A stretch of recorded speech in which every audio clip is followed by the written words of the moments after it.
Magluluto tayo ngayon ng pork humba.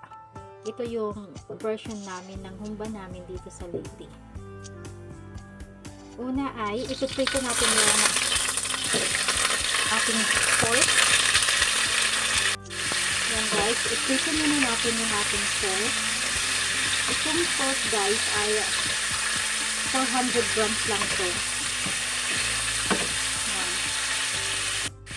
Imitos-mitos lang natin ito guys hanggang na mag-brown yung ating pork.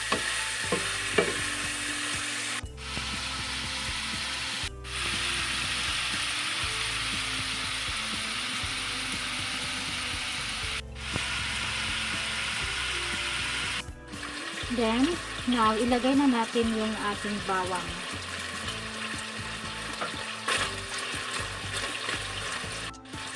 Then, ilagay na natin yung sibuyas. Then, 3 kutsara ng brown sugar. Kasi yung humba talaga, matamis talaga. Hindi ba nga nilalagyan nila tayo ng kalamay? At maglagay din tayo ng pamintang durog. Kayo bahala kung gusto niyo marami. Lagyan na natin ito ng toyo. Kayo rin yung depende din sa inyo kung gusto yung maraming toyo. Then, lagyan din natin ng suka. Kunti lang. Then, imikos-mikos natin guys. Yan.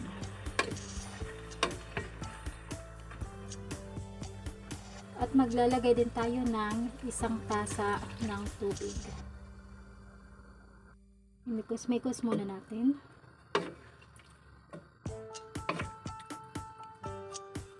Then takpan. Maghintay tayo mga after 30 minutes. Okay guys. Then after 30 minutes ay ilagay na natin yung ating mani. Ito. At yung ating black beans at yung bulaklak ng saging. Mikos-mikos lang natin to guys.